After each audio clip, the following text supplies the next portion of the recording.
Buenas noches, ¿cómo están? Si son de fe, son bendecidos con el creyente Abraham. Entonces la pregunta es, ¿cómo están los bendecidos? Gloria a Dios. Bueno, hoy vamos a terminar con el tema de el discipulado. Es la parte 3. ¿Doy los anuncios ahora o los doy al final? Ahora.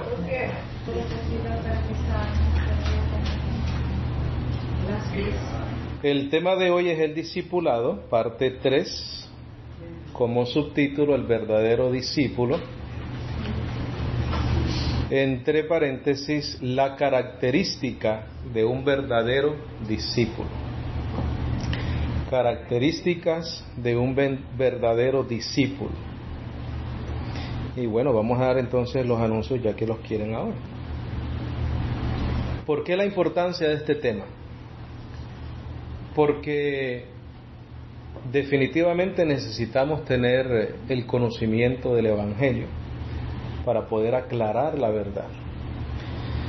En Facebook, el otro día yo puse un versículo bíblico que es lo que más pongo siempre, ¿no? Un versículo bíblico que dice lo siguiente. Yo puse Romanos 4 del 1 al 8. ¿Qué dice? Pero entonces, ¿qué diremos que ganó Abraham, nuestro antepasado? En realidad, si Abraham hubiera sido reconocido como justo a causa de sus propios hechos, tendría razón para gloriarse, aunque no delante de Dios.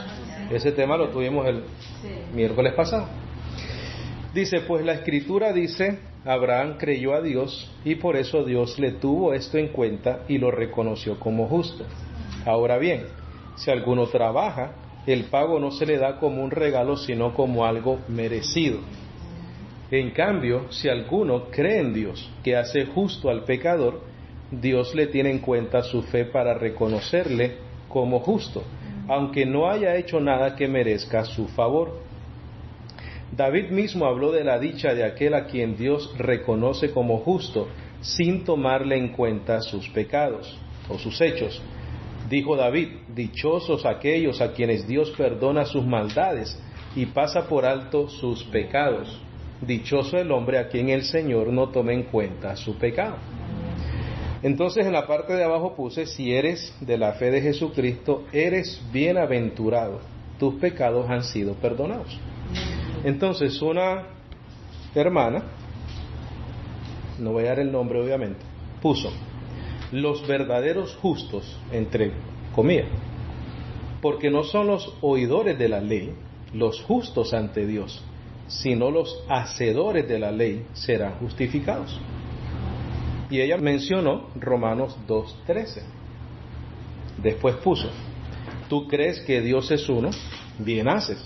También los demonios creen y tiemblan. Mas ¿quieres saber, hombre vano, que la fe sin obras es muerta? Así también la fe, si no tiene obra, es muerta en sí misma. Y eso es de Santiago 2:17, versículo también 19 y 20. Puso, si alguno se cree religioso entre vosotros y no refrena su lengua, sino que engaña a su corazón, la religión de tal es vana. La religión pura sin mácula delante de Dios el Padre es esta, visitar a los huérfanos y a las viudas en sus tribulaciones y guardarse sin mancha del mundo. Santiago 1:26 y 27. Muy interesante. Ahora, ella lo que está diciendo es que no es suficiente creer, sino que es necesario hacer. La respuesta fue la siguiente. Estimada hermana, gracias por su comentario. Permítame con todo respeto y por amor a la obra perfecta de Cristo en la cruz, aclarar los versículos bíblicos que usted menciona. En la carta a los Romanos, desde el capítulo 1, versículo 18 al capítulo 2, versículo 20, el apóstol Pablo claramente está exponiendo la condición del hombre sin Cristo y sin redención. La condición del hombre con una naturaleza caída y con un cuerpo vendido al pecado delante de una ley santa y perfecta. En el capítulo 3, versículo 9 al 18, es evidente que nadie es justo, nadie busca a Dios, nadie entiende a Dios. Cuando usted menciona Romanos 2:13, el apóstol no está sugiriendo que nosotros podemos cumplir la ley. Por el contrario, está dejando en evidencia que no podemos justificarnos por la misma, ya que no podemos ser hacedores de la ley. De lo contrario, por demás murió Cristo.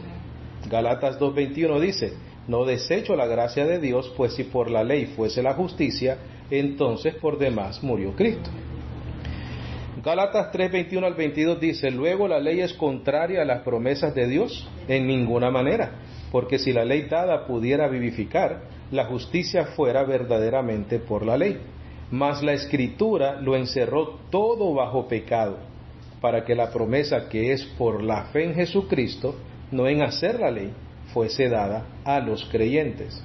Gálatas 3:10 al 12 dice: porque todos los que dependen de las obras de la ley están bajo maldición, pues escrito está: maldito todo aquel que no permaneciere en todas las cosas escritas en el libro de la ley para hacerlas. Y porque la ley, y que por la ley ninguno se justifica para con Dios, es evidente, porque el justo por la fe vivirá. Y la ley no es de fe, sino que dice: el que hiciera estas cosas vivirá por ellas. El único que pudo ser hacedor de la ley, que es lo que ya menciona en Romanos 2:13, fue nuestro Señor y Salvador Jesucristo. Él cumplió la ley por nosotros, Él fue perfecto por nosotros, Él nunca pecó por nosotros. Es por eso que Romanos 4 dice: porque el fin de la ley es Cristo, para justicia, la justicia que es por creer y no por hacer o por cumplir la ley, a todo aquel que cree. Santiago, quien fue el hermano del Señor, escribió su carta a las 12 tribus, a los judíos, y habló con el conocimiento que él tenía como judío convertido, y no bajo la revelación del Evangelio de la gracia de Dios, ya que el Evangelio para la iglesia fue dado por Cristo Jesús al apóstol Pablo por revelación. Lea Gálatas 1:11. Es por eso que en Romanos 3:21 al 24 Pablo empieza diciendo: pero ahora, aparte de la ley ya se cumplió en Cristo. Continuemos leyendo. Dice: pero ahora, aparte de la ley, se ha manifestado la justicia de Dios, testificada por la ley y por los profetas. La justicia de Dios por medio de la fe en Jesucristo, para todos los que creen en Él, porque no hay diferencia, por cuanto todos pecaron y están destituidos de la gloria de Dios, siendo justificados gratuitamente por su gracia mediante la redención que es en Cristo Jesús. Mi estimada hermana, la gracia de Dios es el regalo más maravilloso que Dios nos puede dar. Vivamos agradecidos por su gracia y amor para con nosotros. La obra de Cristo fue perfecta y completa por nosotros. Honrémosle honrando su obra en la cruz. Hebreos 10:14 y Colosenses 2, del 8 al 10. Bendiciones para su vida, Walter Estrada. ¿Por qué estoy mencionando esto? Por la sencilla razón de que cuando cualquier otra persona lea eso, si es un llamado, si es un bendecido, ¿qué es lo que va a pasar? Se le van a abrir, ¿qué cosa? Los ojos. A lo mejor a esta hermana los ojos se le abrieron. Pero eso se hace, mira, cuando tienes el conocimiento de la verdad. El miércoles pasado nosotros traímos como subtítulo las verdades del Evangelio. Si nosotros no conocemos las verdades del Evangelio, no podemos entonces discipular a nadie. Pero ¿cuál es la idea? Que de una o de otra manera las personas escuchen la palabra. Ese es el objetivo. El objetivo no es traerte cuentos, ni fábulas, ni nada. Es recalcar con la palabra noche y día. El nuevo pacto, la gracia del Señor. Entonces estamos siempre pensando en cómo expander el Evangelio. Obviamente, como puse el anuncio en Facebook, Dios es el que pone el querer como el hacer por su buena voluntad, y todo esto es para su gloria, ¿verdad? Para su gloria. ¿Ok? Entonces esos serán los anuncios de hoy. Ahora vamos a definir discípulo, que desde que comenzamos la clase no hemos definido qué es un discípulo. Y quiero que escribas ahí en tus notas. Definición del discípulo. Y es muy fácil. Un discípulo es un estudiante o un alumno. La definición de discipular. El discipular es la acción de enseñar. El discípulo es un estudiante, un alumno. Ahora, las características principales de un verdadero discípulo. Quiero que lo escribas ahí, por favor. La característica principal de un verdadero discípulo. Que si todas esas personas que a nosotros nos visitan en la página de internet son regulares, esos son verdaderos discípulos. La característica principal de un verdadero discípulo es el amor a la palabra de Dios. El amor a la palabra de Dios. Y esa persona permanece fiel. A esa persona no necesitas entretenerla, no necesitas tocar sus emociones, no necesitas hacer nada, sino que sencillamente enseñarle el Evangelio. Una de las cosas que yo hice para aprender tanto de la palabra es escuchar y escuchar y escuchar y escuchar. Muchas veces en una semana me escuchaba tal vez 10 enseñanzas, dormido lo dejo puesto, me levanto, estoy en la casa, lo dejo puesto. ¿Por qué? Porque es como un hambre, como una necesidad de escuchar.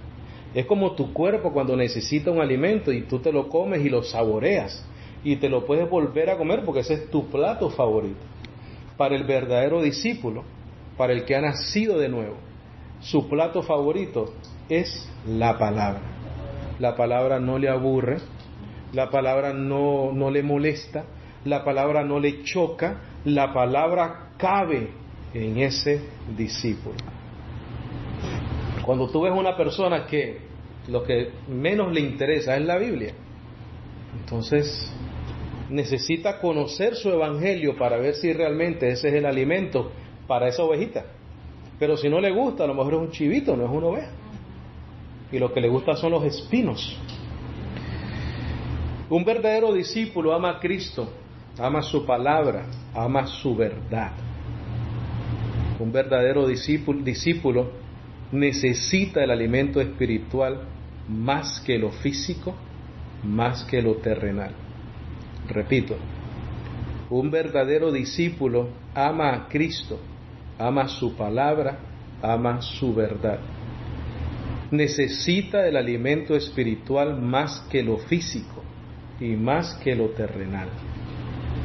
Ese discípulo, como te digo, no tienes que estar peleando con él. Él quiere saber porque lo llena, lo necesita, lo saborea, le gusta la verdad del Evangelio. Con otras personas tienes que luchar para hablar desde la Biblia. Hermano, es que en la Biblia, pero que tú eres todo Biblia. Pero ¿qué más puedo ser? Si este es el alimento que Dios nos ha dejado. Vamos a ir a Juan, capítulo 6, versículo 66. Mira, una de las cosas que nosotros hemos dicho acá, ¿verdad? Muchas veces, es que cuando nosotros nos encontramos una ovejita, hay que cuidarla, hay que mimarla, hay que darle tiempo, hay que poner a su disposición el email, el teléfono, las preguntas, lo que necesite saber. ¿Por qué? Porque como esta palabra no cabe en todos, cuando nos encontramos a alguien que recibe esta palabra, nos gozamos. Esa es la realidad. Yo personalmente me gozo. Cuando alguien en Facebook me comienza a decir, hermano, y me comienza a hacer preguntas, yo me puedo quedar ahí toda la noche contestándole todas las preguntas que necesito. ¿Por qué? Porque no se ve mucho. Lo que las personas hoy en día quieren es espectáculo y lo que vamos a ver ahorita acá. Milagro, bendición, todo eso. Juan 6:66 dice, desde entonces muchos de sus discípulos, ¿qué hicieron? Y ya no andaban con él. Dijo entonces Jesús a los 12, ¿queréis acaso iros también vosotros? La respuesta de Pedro es la respuesta de un verdadero discípulo. Le respondió Simón Pedro: Señor, ¿a quién iremos?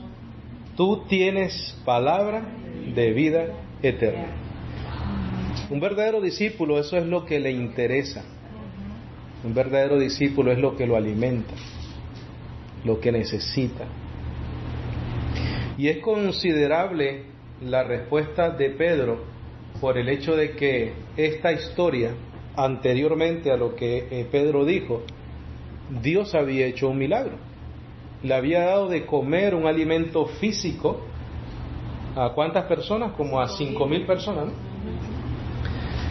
Pero sin embargo los apóstoles o los discípulos en este momento del Señor, sabiendo lo que el Señor había hecho, no prefirieron el alimento físico para su cuerpo, lo cual va a la letrina, ¿verdad?, en unos minutos.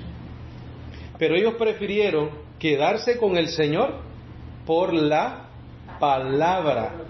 El verdadero Hijo de Dios ama la palabra del Señor. Ahora, ¿por qué ellos se quedaron y por qué los otros se fueron? Porque estos eran escogidos y llamados del Señor. La evidencia de que una persona es una ovejita es esa. Cuando esa ovejita escucha, dice: eso es lo que yo quiero. El Señor dice: mis ovejas oyen mi voz y me siguen. No hay que obligarlas, no hay que darles con la Biblia en la cabeza, ¿verdad? No hay que estarlos convenciendo, no hay que estarlos persuadiendo, no hay que estarlos dándoles la vuelta, engañándolos, asustándolos que se van a perder si no vienen al culto. Que esto no es un culto, esto es un servicio de enseñanza. Ahora, ¿cuál es la historia de esta? Vamos a leerla. Vamos a ir al versículo 25. Dice: y hallándole al otro lado del mar, le dijeron: Rabí, ¿cuándo llegaste acá? Respondió Jesús y les dijo: de cierto os digo que me buscáis, no porque habéis visto las señales, sino porque comisteis el pan y os saciasteis. Ellos dijeron: mira, olvídate del welfare, aquí está el welfare que nosotros necesitamos, este es el que nos va a suplir. Claro, ya aquí no hay más hambre. Esto es lo que estas personas querían. Y le dijeron: Rabí, pensando que lo iban a, ¿verdad?, hacerlo sentir bien. Pero ¿qué dice el Señor? Mira, trabajad, no por la comida que perece, sino por la comida que a vida eterna permanece, la cual el Hijo del Hombre os dará, porque a éste señaló Dios el Padre. Entonces le dijeron: ¿qué debemos hacer para poner en práctica las obras de Dios? Mira lo que le dice el Señor. Respondió Jesús y le dijo: esta es la obra de Dios, que creáis en el que Él ha enviado. Gloria a Dios. ¿Esa es la fe? Señor, gracias. Ella estaba profetizando de que el asunto iba a ser por fe, por creer y no por obrar. Le dijeron entonces: ¿qué señal pues haces tú para que veamos y te creamos? ¿Qué obra haces? ¿Qué acababa de hacer el Señor? ¿No le acaba de dar de comer a 5,000 personas? Y estaban pidiendo más señales. ¿Por qué? Porque querían más comida. Le dijeron entonces: ¿qué señal pues haces tú para que veamos y te creamos? ¿Qué obra haces? Nuestros padres comieron el maná en el desierto, como está escrito: pan del cielo les dio a comer. Eso es lo que querían, el pan. Mi hermanito, cuando no es un discípulo de verdad, si tú no le ofreces panes y peces, no le interesa el evangelio. ¿Qué es lo que le interesa?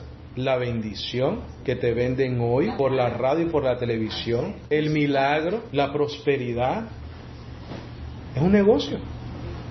Nuestros padres comieron el maná en el desierto, como está escrito: pan del cielo les dio a comer. Y Jesús le dijo: de cierto os digo, no os dio Moisés el pan del cielo, mas mi Padre os da el verdadero pan del cielo. Porque el pan de Dios es aquel que descendió del cielo y da vida al mundo. Le dijeron: Señor, danos siempre este pan. Le dijeron: Señor, danos siempre este pan. Claro, olvídate de trabajar, ya no hay más trabajo. Jesús le dijo: yo soy el pan de vida. El que a mí viene nunca tendrá hambre, y el que en mí cree no tendrá sed jamás. Mas os he dicho que aunque me habéis visto, no creéis. Todo lo que el Padre me da vendrá a mí, y al que a mí viene no le echo fuera. ¿Por qué no le echa fuera? Porque se lo dio el Padre. Porque he descendido del cielo no para hacer mi voluntad, sino la voluntad del que me envió. Y esta es la voluntad del Padre, el que me envió, que de todo lo que me diere no pierda yo ¿cuánto? Nada. Mira, el verdadero discípulo, ¿qué pasa? No se pierde nunca, permanece en la palabra. Dice que de todo lo que me diere no pierda yo nada, sino que lo resucite en el día postrero.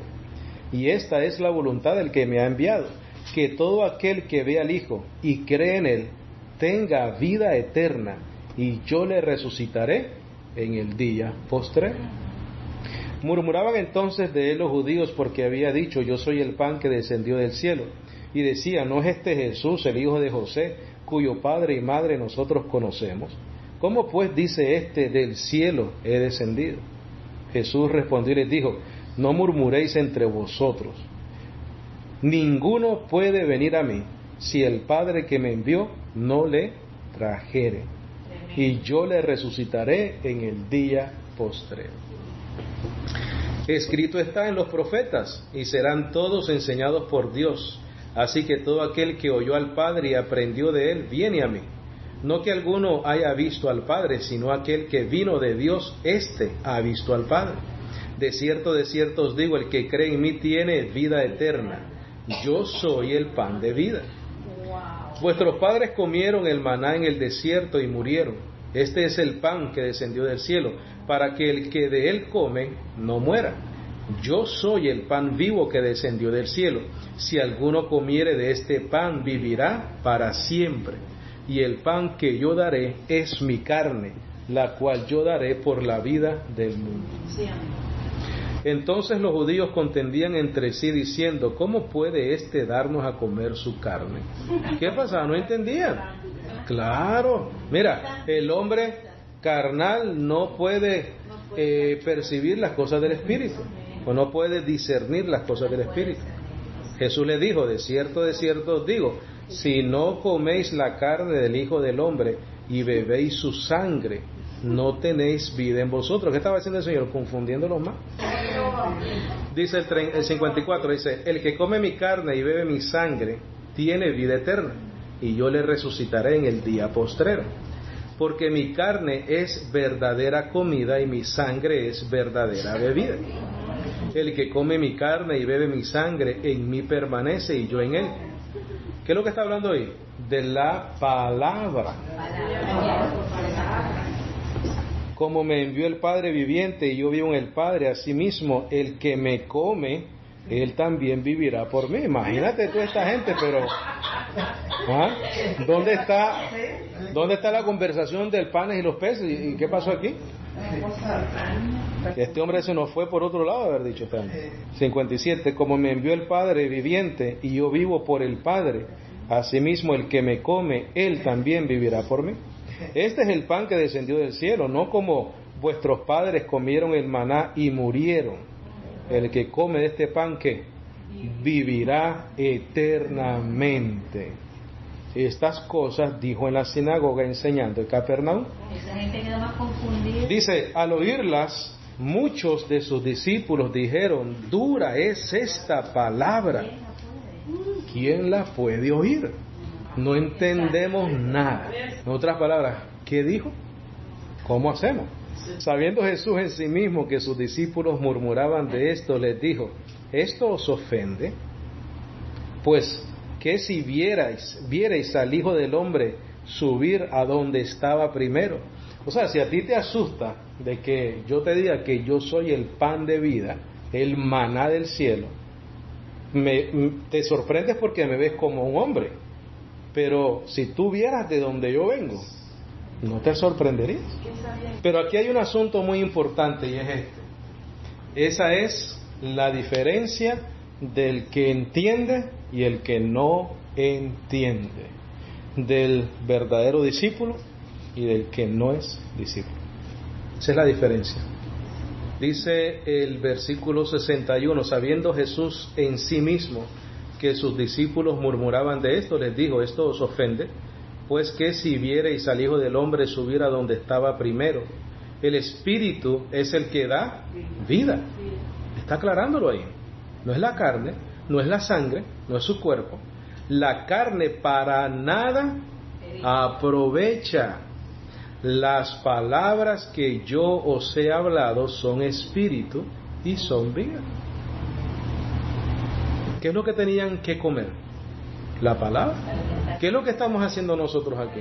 Mira, esta es la verdadera cena del Señor. No es un pancito que yo te vaya a dar físicamente. No es un juguito que yo te voy a dar físicamente. Eso te lo comes y en 2 horas está en el toilet, está en la letrina. Pero lo que nosotros estamos comiendo ahorita te da vida eterna. Pero hay algunos de vosotros que no creen, porque Jesús sabía desde el principio quiénes eran los que no creían y quién le había de entregar. Y le dijo: por eso os he dicho que ninguno puede venir a mí si no le fuere dado por el Padre. Mira, elección. Desde entonces muchos de sus discípulos, ¿qué hicieron? Volvieron atrás, no eran verdaderos discípulos y ya no andaban con él. Dijo entonces Jesús a los 12: ¿queréis acaso iros también vosotros?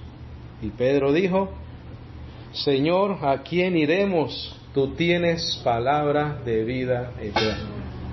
¿Por qué Pedro contestó así? Porque Pedro era un regalo para Cristo Jesús del Padre, igual que lo eres tú, igual que lo soy yo. ¿Por qué nosotros no queremos más nada sino el Evangelio? Porque nosotros entendemos que aquí hay palabra de vida eterna. ¿Por qué? Porque por la gran misericordia y la gracia de Dios, mi hermanito, se nos ha dado del Padre. ¡Qué privilegio! Mi hermano, eso es gracia. Vamos a ir a Juan 17:1, ahí mismito. Y el 6:44. El amor a la palabra es la característica de un verdadero discípulo, de un verdadero estudiante, de un verdadero alumno, de un verdadero elegido y llamado por el Señor. Lo que pasa es que hay tanta doctrina en las epístolas del apóstol Pablo que requieren entenderlos, no solamente leerlos. La historia de Cristo Jesús tú la lees y tú dices maravilloso, pero no hay doctrina. Pablo es pura doctrina y siempre al final de sus cartas él aplica la parte práctica, porque obviamente la gracia tiene buenas obras y nosotros tenemos que caminar sobre esas buenas obras. Pero nosotros leíamos eso y como hay tanta doctrina nosotros no entendíamos y más bien, como dijimos la otra vez, cerrábamos la Biblia y preferíamos leer otra cosa. Claro, porque se nos enseñó qué cosa, crecimos con la película de Jesús de Nazaret, con las 7 palabras, con todas esas cosas. Pero irnos a la doctrina, teología, que es lo que el apóstol Pablo recibió como revelación, eso es otra cosa. Esa es otra cosa. Ahora cuando nosotros entendemos el Evangelio, entonces como que se nos abren los ojos y comenzamos a ver todo claro. Dice: estas cosas habló Jesús y levantando los ojos al cielo dijo: Padre, la hora ha llegado, glorifica a tu Hijo, como para que también tu Hijo te glorifique a ti, como le has dado potestad sobre toda carne para que dé vida eterna a todos los que ¿qué? Esta es la vida eterna, que te conozcan a ti, el único Dios verdadero, y a Jesucristo a quien tú has enviado. No es complicado, ¿verdad? Esa es la vida eterna. Pero, ¿cómo así? ¿No hay que hacer nada? Sí, creer, pero es que eso es un don. Dice: ahora pues, Padre, glorifícame tú al lado tuyo con aquella gloria que tuve contigo antes que el mundo fuese. He manifestado tu nombre a los hombres que del mundo ¿qué? Me distes. Tuyos eran y me los distes. Y aquí está la clave, mira: y ya han guardado tu palabra. El verdadero discípulo ama y guarda la palabra de Dios. Ahora han conocido que todas las cosas que me has dado proceden de ti. ¿Por qué han conocido? Porque han guardado ¿qué? La palabra. Esa es la información, esa es la fuente, esa es la base de todo cristiano, de todo creyente. Cuando una vez nosotros recibimos la palabra con gozo, con alegría, conocemos la verdad. Ahora han conocido que todas las cosas que me has dado proceden de ti, porque las palabras que me diste les he dado, y ellos que las recibieron y han conocido. Entonces, después de haber oído y recibido la palabra, verdaderamente que salí de ti, y han creído que tú me enviaste. ¿Por qué para nosotros no hay otro Salvador? Porque hemos creído en la palabra. Y la palabra no habla de más nadie sino de Cristo Jesús como el único Salvador del mundo, más nadie. Porque de tal manera amó Dios al mundo que ha dado a su único Hijo, para que todo aquel que en él crea no se pierda, mas tenga vida eterna. Dice, yo ruego por ellos. ¿Qué dice después? No ruego por el mundo, sino por los que me diste, porque tuyos son. Dice, y todo lo mío es tuyo y lo tuyo mío, y he sido glorificado en ellos, y ya no estoy en el mundo, mas ellos están en el mundo, y yo voy a ti. Padre Santo, a los que me has dado, guárdalos en tu nombre, para que sean uno, así como nosotros. Cuando estaba con ellos en el mundo, yo los guardaba en tu nombre, y los que me diste, yo los guardé, y ninguno de ellos se perdió, sino el hijo de perdición, para que la Escritura se cumpliese. Pero ahora voy a ti y hablo esto en el mundo, para que tengan mi gozo cumplido en sí mismo. Yo les he dado, ¿qué cosa? Tu palabra, y el mundo los aborreció, porque no son del mundo, como tampoco yo soy del mundo. No ruego que los quites del mundo, sino que los guardes del mal. No son del mundo, como tampoco yo soy del mundo. Santifícalos en tu verdad. ¿Qué cosa? Tu palabra es verdad. Ese es todo el asunto. El asunto es recibir la palabra de Dios. ¿Quiénes reciben esa palabra de Dios? Los verdaderos discípulos, los que han sido escogidos, los que han sido dados por el Padre al Hijo. ¿Para qué? Para que crean. Esos son. Cuando nosotros sembramos y sembramos y sembramos el Evangelio y sembramos el Evangelio y tratamos de estar en todos lados, en todas partes del mundo, como de lugar, es para encontrar esas ovejas. Sí, Señor. Es para eso. Porque nosotros sabemos que los que han entrado, por ejemplo, al website, los que te escuchan a ti en la calle, tus amistades, tus amigos, que cuando tú ves que paran el oídito a lo que tú les estás compartiendo, cuida esa ovejita, cuídala, porque no, cuando es la gracia, cuando es esta palabra que nosotros predicamos, no es del montón, es de los pocos. El Señor, todos los otros discípulos se fueron, solo quedaron los 12, y eran 5,000 que le había alimentado y lo andaba buscando, pero se quedó con 12, se acabó la comida, no había más jama. Vamos a regresar a Juan 8, Juan 8:31. Oye, ¿por qué ustedes creen que vienen aquí cansaditos del trabajo a escuchar la palabra? Que son ovejitas. Dice, dijo entonces Jesús a los judíos que habían creído en él: si vosotros permaneciereis en mi palabra, seréis verdaderamente mis discípulos. Ese es el verdadero discípulo. El verdadero discípulo permanece en la palabra. Y conoceréis la verdad, y la verdad os hará libre. Le respondieron: linaje de Abraham somos, y jamás hemos sido esclavos de nadie. Como dices tú, seréis libres. Jesús les respondió: de cierto os digo que todo aquel que hace pecado, esclavo es del pecado. ¿Todo aquel quién es? Todos. Todo el mundo. No hay nada. Así que si el Hijo os libertare, seréis verdaderamente libres.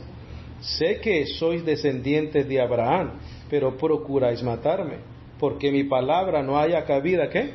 En vosotros.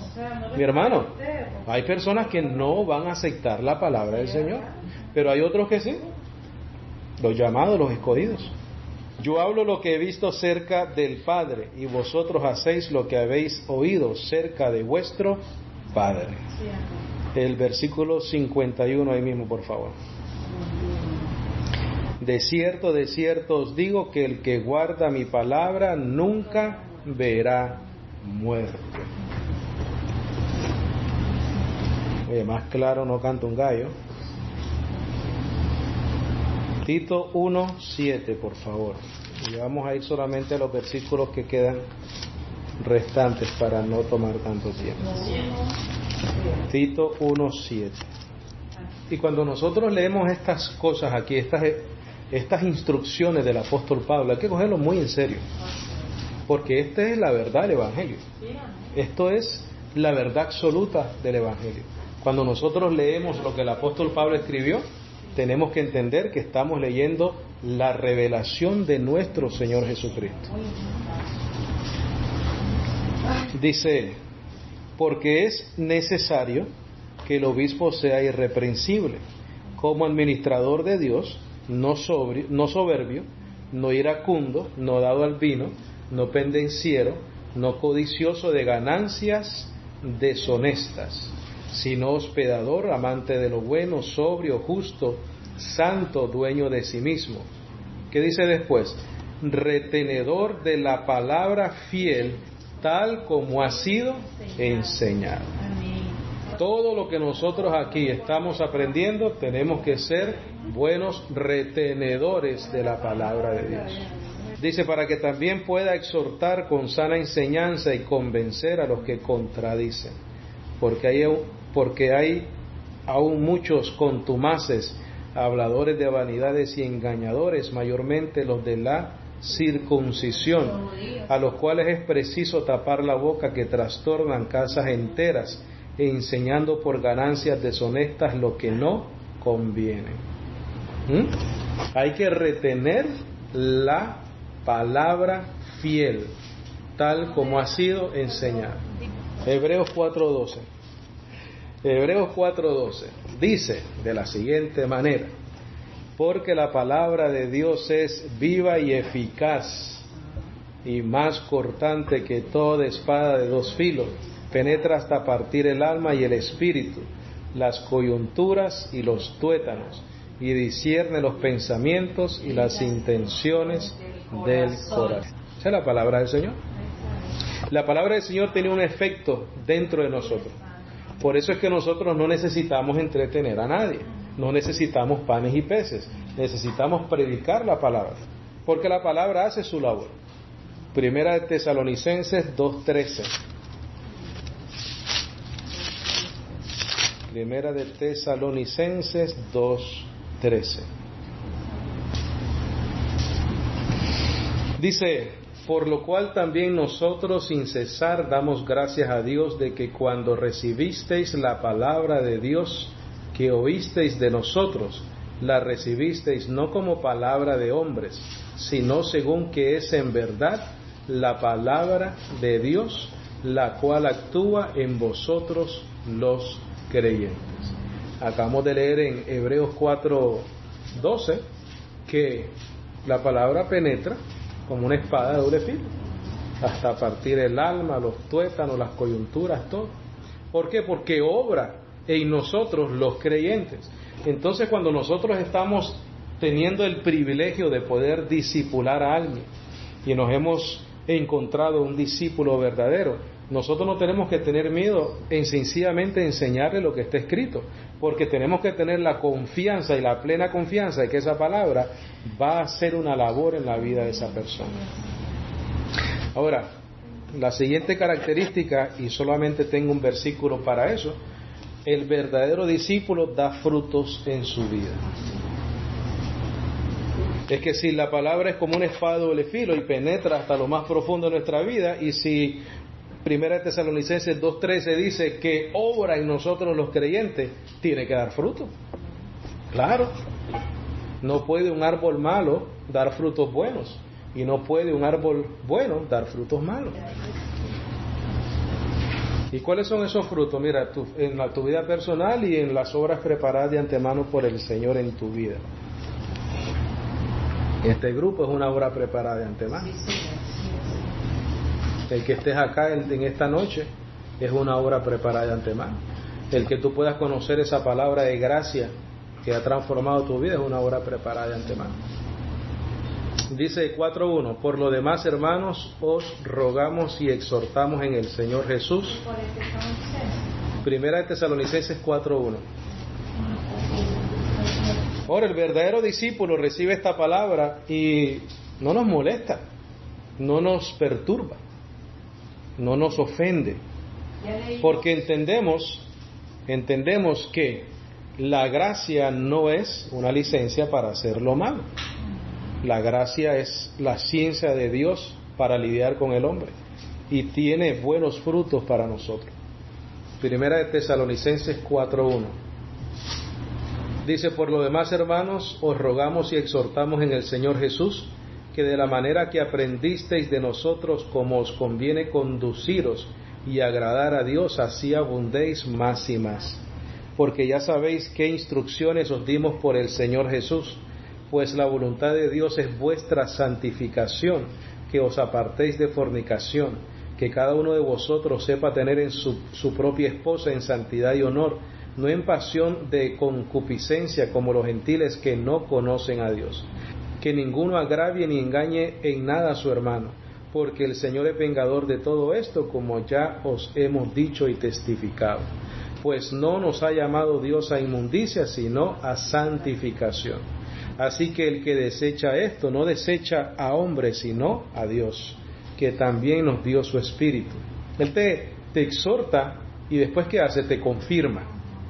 Él te da una exhortación, pero después te dice, ya nos dio el Espíritu Santo, para que no sintamos condenación, porque este es un problema muchas veces. Así que el que desecha esto no desecha a hombres, sino a Dios, que también nos dio su Espíritu. Pero acerca del amor fraternal no tenéis necesidad de que os escriba, porque vosotros mismos habéis aprendido de Dios que os améis unos a otros. Y también lo hacéis así con todos los hermanos que están por toda Macedonia.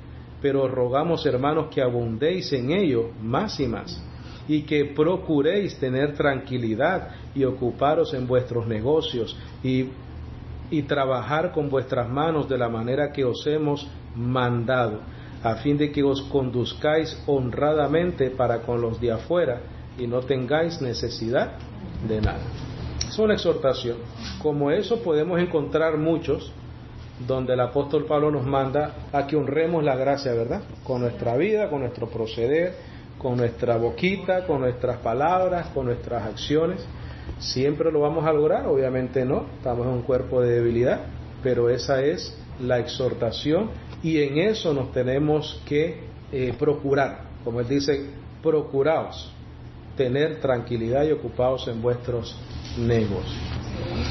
Ok, conclusión. Hoy vamos a terminar este tema.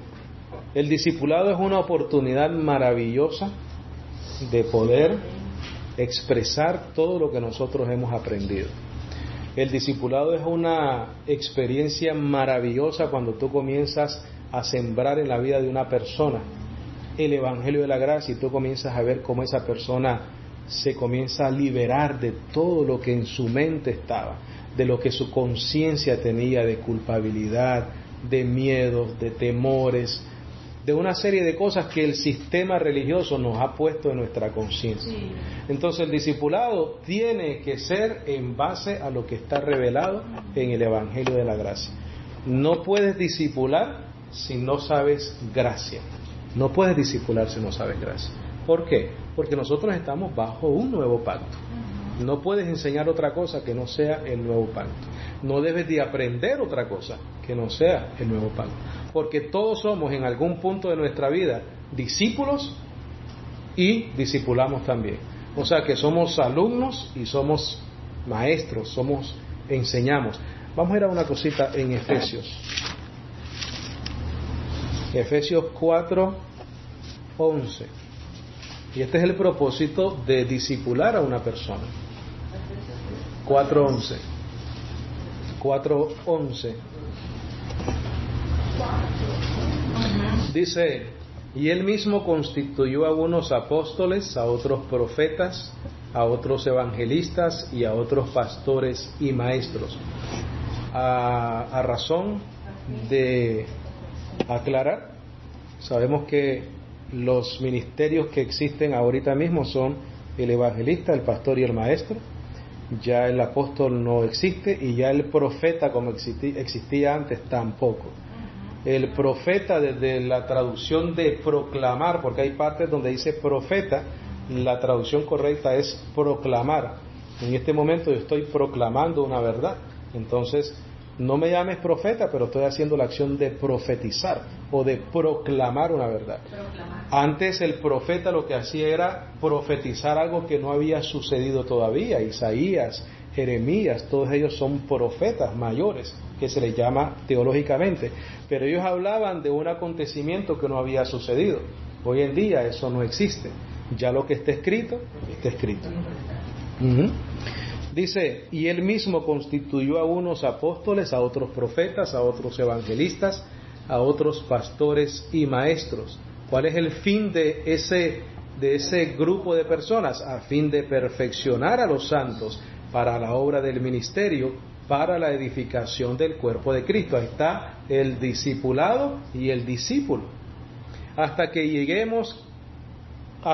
todos lleguemos a la unidad de la fe y del conocimiento del Hijo de Dios, a un varón perfecto, a la medida de la estatura de la plenitud de Cristo, para que ya no seamos niños fluctuantes llevados por doquiera de todo viento de doctrina. Mira, para que la palabra que permanezca, por estratagema de hombres que para engañar emplean con astucia las artimañas del error, sino que siguiendo la verdad en amor crezcamos en todo en aquel que es la cabeza, esto es Cristo, de quien todo el cuerpo, bien concertado y unido entre sí por todas las coyunturas que se ayudan mutuamente, según la actividad propia de cada miembro, recibe su crecimiento para ir edificándose en amor.